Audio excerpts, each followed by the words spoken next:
ఒకప్పుడు మన భారతదేశం మొత్తం బుద్ధుడి మాటలతో నిండిపోయి ఉండేది. ఎక్కడ చూసినా శాంతి, అహింస, ఇంకా ఎంతో మంది సన్యాసులు కనిపిస్తూ ఉండేవారు. కానీ ఈ రోజు మనం మన చుట్టూ చూస్తే బుద్ధుడు పుట్టిన ఈ గడ్డ మీద బౌద్ధ మతం ఎందుకు కనిపించడం లేదు? ఇది ఒక సామాన్య ప్రశ్న కాదు. దీని వెనుక కొన్ని వందల ఏళ్ల రక్తం మరిగిన చరిత్ర ఉంది. ఒకప్పుడు ప్రపంచానికే జ్ఞానాన్ని పంచిన నలంద, విక్రమశీల లాంటి గొప్ప విద్యాలయాలు ఉన్న ఈ దేశంలో బుద్ధుడి అనుచరులు ఒక్కసారిగా ఎలా మాయమైపోయారు? ఆ చెట్లు, ఆ కట్టడాలు, ఆ వేల మంది సన్యాసులు ఏమైపోయారు? మన దేశంలో పుట్టిన ఒక గొప్ప ధర్మం మన దేశంలోనే ఎందుకు మాయమైపోయింది? దీనికి సమాధానం వెతకాలంటే మనం చరిత్రలో కొన్ని చీకటి పేజీలను తిరగేయాల్సి ఉంటుంది. ఆ పేజీల్లో మనకు కనిపించేది కేవలం యుద్ధాలు మాత్రమే కాదు, ఒక సంస్కృతిని, ఒక ఆలోచన విధానాన్ని పూర్తిగా తుడిచిపెట్టేయాలనే ఒక మతం యొక్క పెద్ద ప్లాన్ కనిపిస్తుంది.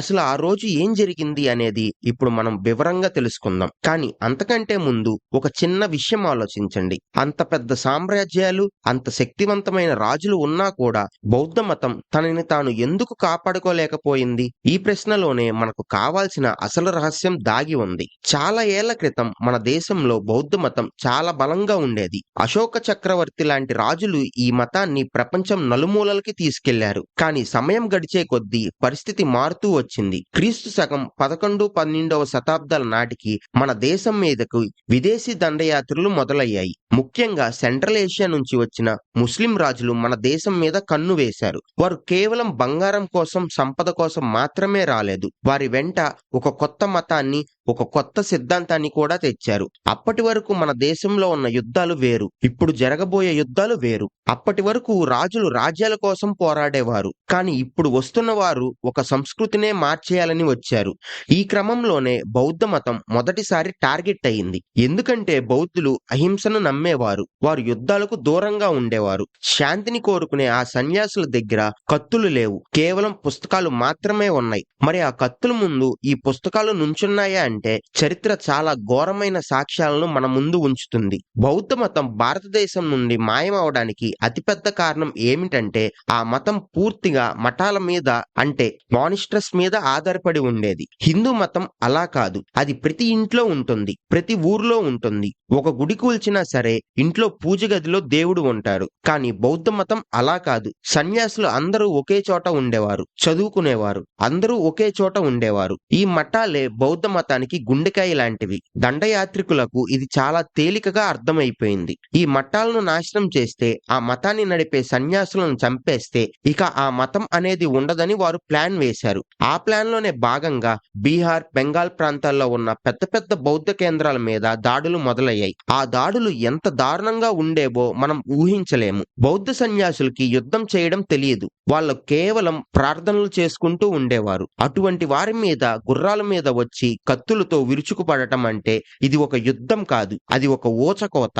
ఈ ఊచకోతలతో వేల మంది ప్రాణాలు కోల్పోయారు. ఈ మొత్తం కథలో మనం ముఖ్యంగా చెప్పుకోవాల్సిన పేరు మొహమ్మద్ బక్తియార్ ఖలీజీ. ఇతను ఒక టర్కిష్ సేనాధిపతి. ఇతను బీహార్ మీద దండయాత్ర చేసినప్పుడు మన దేశ చరిత్రలోనే అత్యంత దారుణమైన ఘటన జరిగింది. అదే నలంద విశ్వవిద్యాలయం విధ్వంసం. నలంద అంటే అప్పట్లో ప్రపంచంలోనే అతిపెద్ద యూనివర్సిటీ. అక్కడ కొన్ని వేల మంది విద్యార్థులు, సన్యాసులు ఉండేవారు. చైనా, జపాన్, కొరియా లాంటి దేశాల నుంచి కూడా అక్కడికి చదువుకోవడానికి వచ్చేవారు. ఖలీజీ తన సైనికులతో కలిసి లోపలికి వెళ్లి కనిపించిన ప్రతి ఒక్క సన్యాసిని నరికేశాడు. అక్కడ ఒక్కరు కూడా ఆయుధం పట్టుకొని ఎదురు తిరిగి పోరాడలేదు. అయినా సరే ఖలీజీ కనికరం చూపలేదు. ఆ తరువాత అతను చేసిన పని ఇంకా ఘోరమైనది. అక్కడున్న లైబ్రరీకి నిప్పు పెట్టాడు. ఆ లైబ్రరీలో ఎన్ని లక్షల పుస్తకాలున్నాయో తెలుసా? ఆ పుస్తకాలు తగలపెడుతుంటే ఆ మంటలు సుమారు 6 నెలల పాటు ఆరకుండా మండుతూనే ఉన్నాయంట. కొన్ని వందల ఏళ్ల జ్ఞానం, బుద్ధుడి బోధనలు, ఆయుర్వేదం, ఖగోళ శాస్త్రం అన్నీ బూడిద అయిపోయాయి. నలంద ఒక్కటే కాదు, విక్రమశీల, వదంతపూరి లాంటి ఎన్నో బౌద్ధ కేంద్రాలు ఇదే విధంగా నాశనమయ్యాయి. ఈ దాడుల వల్ల బౌద్ధ మతానికి జరిగిన నష్టం అంతా ఇంత కాదు. ఒక మతం బతకాలంటే దానికి గురువులు ఉండాలి. కానీ ఈ ముస్లిం దండయాత్రికులు ముందుగా ఆ గురువులనే చంపేశారు. మిగిలిన కొద్ది మంది సన్యాసులు ప్రాణాలు కాపాడుకోవడానికి ఇస్లాంని స్వీకరించడం లేదా హిమాలయాల వైపు, అంటే టిబెట్, నేపాల్ దేశాలకు పారిపోయారు. దీంతో భారతదేశం భారతదేశంలో బౌద్ధ మతాన్ని నడిపించే నాదుడే లేకుండా పోయాడు. సాధారణ ప్రజలకి బౌద్ధ మతం గురించి చెప్పేవారు లేరు, వారిని నడిపించేవారు లేరు. మరి రాజులు ఏం చేస్తున్నారని మనకు అనిపించవచ్చు. అప్పటికే బౌద్ధ మతాన్ని ఆదరించే రాజుల సంఖ్య తగ్గిపోయింది. పాలవంశం రాజులు బౌద్ధాన్ని కాపాడటానికి ప్రయత్నించారు, కానీ ఇస్లామిక్ దండయాత్రల ముందు వారు నిలబడలేకపోయారు. ఇలా ఒకవైపు మట్టాలు కూలిపోవడం, మరోవైపు గురువులు చనిపోవడం, ఇంకోవైపు రాజుల మద్దతు లేకపోవడం, ఇవన్నీ కలిసి బౌద్ధ మతాన్ని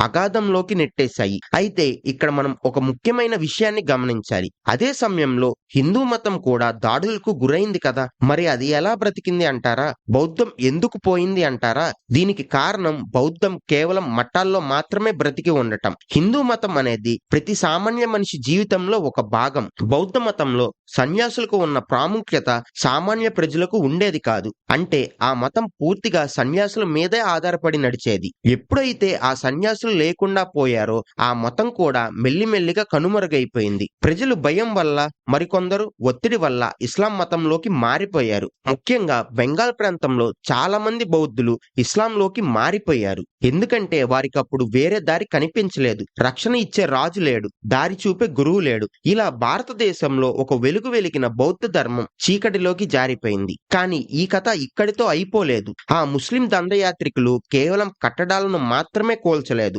వాళ్ళు ఒక రకమైన భయాన్ని సృష్టించారు. ఎవరైతే బౌద్ధాన్ని పాటిస్తారో వారి మీద పన్నులు వేయడం లేదా వారిని హింసించడం చేసేవారు. బౌద్ధ ధర్మంలో విగ్రహారాధన ఉండేది, కానీ ఇస్లాం సిద్ధాంతం ప్రకారం విగ్రహారాధన తప్పు. అందుకే బుద్ధుడి విగ్రహాలను ముక్కలు ముక్కలుగా చేశారు. మనం ఈ రోజు కూడా చాలా మ్యూజియంలలో చూస్తే తలలేని బుద్ధుడి విగ్రహాలు, విరిగిపోయిన చేతులు కనిపిస్తాయి. అవన్నీ ఆ కాలంలో జరిగిన విధ్వంసానికి సాక్ష్యాలు. ఒకప్పుడు శాంతికి నిలయంగా ఉన్న ఈ విహారాలు రక్తంతో తడిసిపోయాయి. బుద్ధుడు ఎక్కడైతే జ్ఞానాన్ని పొందాడో, ఎక్కడైతే తన మొదటి బోధన చేశాడో ఆ ప్రాంతాలన్నీ ఇప్పుడు శిథిలాల కింద ఉండిపోయాయి. కానీ ఆశ్చర్యకరమైన విషయం ఏంటంటే ఈ విధ్వంసం జరుగుతున్నప్పుడు కూడా బౌద్ధులు ఎక్కడా కూడా అహింసను ఆశ్రయించలేదు. వారు మరణాన్ని ఆహ్వానించారు తప్ప తమ సిద్ధాంతాన్ని వదులుకోలేదు. కానీ ఆ త్యాగం వారి మతాన్ని మన దేశంలో కాపాడలేకపోయింది. ఇంత ఘోరం జరిగిన తరువాత కొన్ని వందల ఏళ్ల పాటు అసలు మన దేశంలో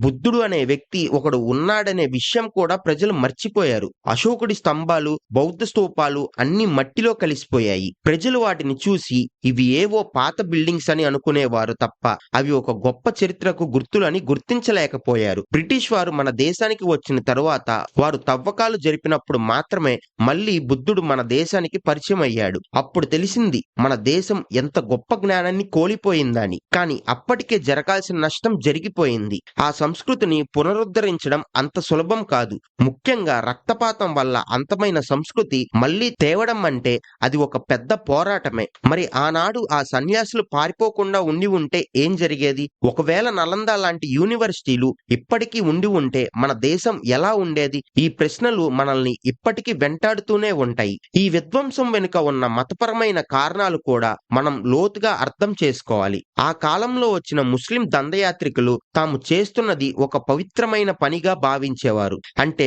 విగ్రహాలను కోల్చడం, ఇస్లాంని నమ్మని వాళ్ళని చంపడం లేదా మత మార్పిడి చేయడం ద్వారా తమ దేవుడికి దగ్గరవుతామని వారు నమ్మేవారు. ఈ నమ్మకమే బౌద్ధాన్ని పూర్తిగా నాశనం చేయడానికి ప్రేరేపించింది. బౌద్ధులు అహింసా పరమే ధర్మః అని నమ్మితే ఈ ముస్లిం దండయాత్రికులు మాత్రం జిహాద్ పేరుతో హింసను ఆయుధంగా చేసుకున్నారు. ఈ రెండు విరుద్ధమైన ఆలోచనల మధ్య జరిగిన యుద్ధంలో శాంతి ఓడిపోయింది, కత్తి గెలిచింది. కానీ ఆ విజయం తాత్కాలికమే అని చరిత్ర నిరూపించింది. అయితే భారతదేశం తన సొంత బిడ్డను కోల్పోయిన బాధ మాత్రం ఇప్పటికీ అలాగే ఉండిపోయింది. ఆనాడు ఖలీజీ ముట్టించిన మంటల్లో కాలిన ఆ పుస్తకాలు కేవలం కాగితాలు కాదు, అవి మన పూర్వీకుల మేధస్సు. ఆ మేధస్సును మనం మళ్ళీ సంపాదించగలమా? మనం ఇప్పటి వరకు చెప్పుకున్నదంతా ఒక ఎత్తు అయితే ఈ దాడుల వల్ల సామాజికంగా జరిగిన మార్పులు మరొక ఎత్తు. బౌద్ధ మతం పోయిన తరువాత ఆ ఖాళీని పూరించడానికి ఏ శక్తి రాలేదు. ప్రజలు దిక్కుతోచని స్థితిలో ఉండిపోయారు. ఒక పక్క హిందూ మతం తనను తాను రక్షించుకోవడానికి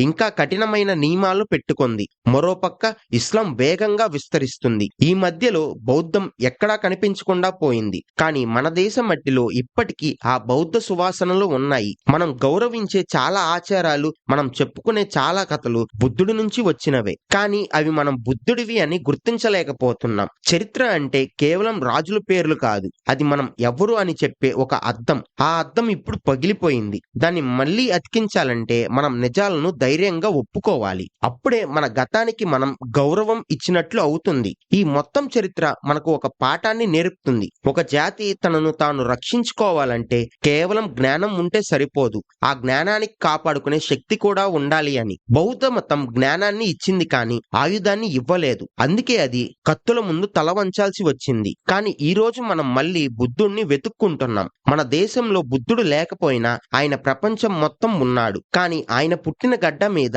ఆయన ఎందుకు లేడు అనే బాధ మాత్రం ప్రతి హిందూ భారతీయుడి గుండెల్లో ఉంటుంది. ఆనాడు జరిగిన ఆ దారుణమైన మారణకాండ, ఆ లైబ్రరీల విధ్వంసం ఇవన్నీ చదువుతుంటే నా రక్తం మరిగిపోతుంది. కానీ ఆ చరిత్రే మనకు ఈ రోజు మిగిలిన ఆధారం. బుద్ధుడు ఎక్కడికి పోలేదు. ఆయన మన ఆలోచనల్లోనే ఉన్నాడు. కానీ ఆనాడు జరిగిన ఆ విధ్వంసం వెనుక ఉన్న అసలు శక్తులు ఏవి? అవి ఎలా మన సంస్కృతిని తుడిచిపెట్టాయి అనేది మనం మర్చిపోకూడదు. ఎందుకంటే చరిత్రను మర్చిపోయిన జాతికి భవిష్యత్తు ఉండదు. ఒక గొప్ప దీపం ఆరిపోయింది. కానీ ఆ దీపం వెలిగించిన కాంతి ఇంకా అక్కడక్కడ కనిపిస్తూనే ఉంది. మన దేశంలో బౌద్ధం కనుమరుగవడానికి ఇస్లాం చేసిన గాయం చాలా పెద్దది. ఆ గాయం నుండి మనం నేర్చుకోవాల్సింది చాలా ఉంది. శాంతి కావాలి, కానీ ఆ శాంతిని కాపాడే ధైర్యం కూడా ఉండాలి. మరి ఆనాడు ఆఖరి సన్యాసి చనిపోయే ముందు ఏం ఆలోచించి ఉంటాడు? బుద్ధుడి మాటలు మళ్ళీ ఈ గడ్డ మీద వినిపిస్తాయని అతను నమ్మాడా? లేక తనతో పాటే ఒక గొప్ప ధర్మం కూడా అంతమైపోతుందని భయపడ్డాడా?